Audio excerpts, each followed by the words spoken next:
그리고 요새 해외 직구 많이 하시잖아요. 해외 직구는 법적으로 봤을 때 좀 세 가지의 행위로 나눠질 수 있다라고 보셔야 될 것 같아요. 그러니까 예전에는 사실 해외 직구 많이들 안 하시고 뭐 해외 직구 상품을 접하기도 상당히 힘들었는데 요즘에는 해외에서 아예 사이트에서 한국으로 배송을 직배송해주는 경우도 있고 아니면 뭐 구매 대행이라든지 뭐 이런 게 너무 활발히 되어 있고 그리고 배송 대행 같은 경우 배송 대행지를 또 입력을 해가지고 거기서 배송 대행만 하는 경우도 있고 그렇기 때문에 사실상 해외에 나가지 않더라도 해외에 있는 상품들을 너무 손쉽게 사실 구매해서 받아볼 수 있는 그런 환경이 많이 조성이 된 것 같아요.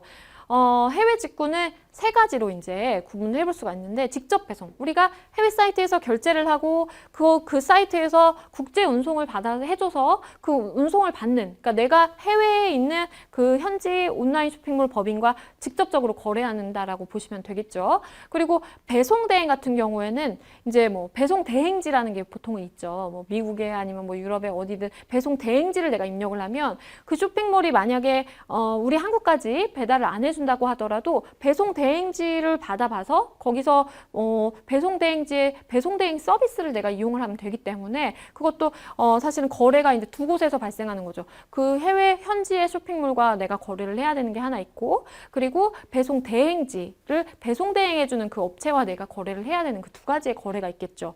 그리고 구매 대행은 내가 국내에 있는 구매 대행 업체와 거래를 하는 겁니다. 그럼 나는 이거 사다 줘 라고 하는 것이고 구매 대행 업체가 해외에서 뭐 직배송을 해오든 배송 대행을 해서 오든 어쨌든 간에 이 사람은 물건을 확보한 다음에 어쨌든 나에게 구매 대행의 서비스를 제공을 하는 겁니다.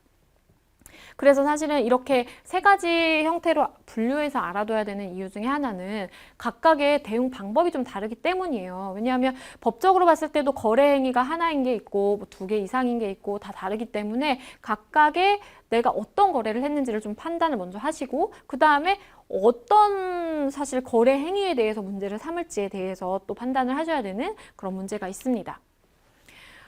해외 직구 같은 경우에는 앞서서도 온라인 쇼핑에 대해서 우리가 많이 살펴봤지만 온라인 쇼핑도 뭐 내가 단순 변심을 했다라든지 배송 중에 뭐 문제가 있다라든지 주문한 제품과 다른 게 온다라든지 굉장히 다양한 문제가 발생할 수 있잖아요. 그런데 해외 직구는 여기에 더불어서 예상치 못한 관세 부담이라든지 아니면 국내 통관 불가라든지 뭐 통관 문제 그런 사실 해외 직구의 특수성이 좀 있습니다. 그렇기 때문에 문제가 발생할 수 있는 그 단계가 조금 더 많다라고 보시면 될 것 같아요. 앞서서도 설명을 드렸지만 해외 직구 물품 국내법에 따라서 교환이 될까요? 라고 하는 질문을 주시면 그러면 해외 직구를 내가 정말로 직접 배송을 받은 해외 직구를 한 것인지 배송 대행을 해서 받은 것인지 아니면 내가 구매 대행을 해서 이 서비스를 이용을 한 것인지 이거에 따라서 해결 방법이 좀 다릅니다. 해외 구매 대행 같은 경우에는 국내법이 적용돼요. 왜냐하면 내가 국내에 있는 구매 대행 회사와 계약을 체결하고 국내에 있는 그 해외 구매 대행 회사가 내 구매를 대행해 준 거니까 그냥 나는 이 회사와의 거래 하나가 발생하는 거예요. 그렇기 때문에 그거는 국내법이 적용이 됩니다.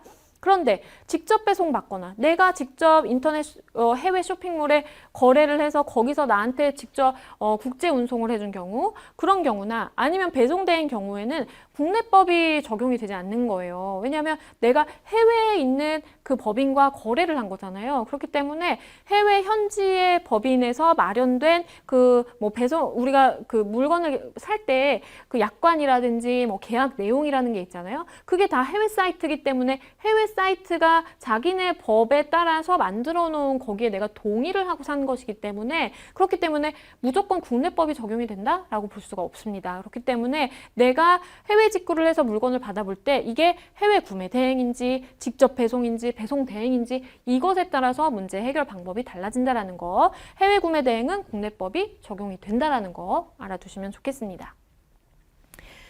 해외 직구가 요새 사실 굉장히 많이 활발해지고 뭐 많이 어르신들 같은 경우에 조금 어려워하시긴 하는데 요즘 이제 젊은 분들 같은 경우에는 굉장히 많이 폭발적으로 그 빈도나 횟수가 늘어나는 것 같아요. 그러다 보니까 분쟁이 또 많이 발생해요. 그래서 한국소비자원은 이 해외 직구 반품 가이드를 마련을 했어요. 그 정도로 해외 직구가 활발하게 일어나고 있다라고 좀 보시면 되겠고 여러 가지 뭐 수출 신고 막 반품 처리할 때도 저도 직구 제가 직접 거래해서 하는 그 직구를 했을 때 반품하는 게 너무 사실 좀 번거롭더라고요. 왜냐면 뭐 통관하기 위한 그 서류도 이렇게 앞에 껴서 배송을 해주는데 그것도 제가 다 작성을 해야 되고 뭐 사이트에서 뭘 다운을 받아갖고 뭐 서류를 첨부를 해서 보내야 되고 그게 너무 힘들더라고요. 근데 그게 아무튼 어려움을 느끼는 사람들이 그렇게 많다 보니까 수출 신고라든지 관부가세라든지 환급 신청 뭐 이런 걸 다 이제 자세하게 사실 이 가이드에 마련이 되어 있거든요, 내용이. 그래서 만약 필요하신 분들, 조금 더 자세하게 내가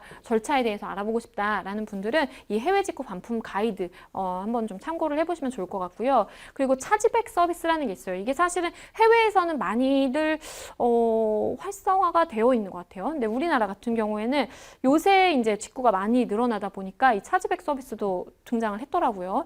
사실 신용카드로 제가 이렇게 신용카드로 해외에서 물품을 구입하잖아요. 내가 그걸 뭐 돈을 송금하는 경우는 굉장히 드무니까 해외로 이제 거래를 할 때 신용카드로 물품을 구입한 다음에 내가 어떤 피해가 발생을 한 거예요. 뭐 오배송이 된다라든지 미배송 된다라든지. 그런데 거기 해외에 있는 사업자와 해결이 잘 원활히 되지 않는 경우에요. 그런 경우에 신용카드 회사에 바로 통보를 내가 해가지고 입증 서류는 물론 필요하겠죠. 이런 상황이다라는 것이 설명이 되면 신용카드에서 그 거래 대금을 그냥 취소해버리는 겁니다. 신용카드 회사가 사실은 그거를 승인을 해줘야만 내가 돈이 빠져나가고 결제가 되는 거잖아요. 근데 내가 해외에 있는 사업자랑 그게 너무 해결하기 힘드니까 그냥 신용카드 사업자, 우리나라 보통 우리나라에 있는 카드 회사 쓰시잖아요. 그러니까 우리 카드 회사에 그걸 내가 소명을 하고 입증을 해서 그걸 결제를 취소해버릴 수 있는 그런 서비스도 있다라는 거 참고하시면 좋겠습니다.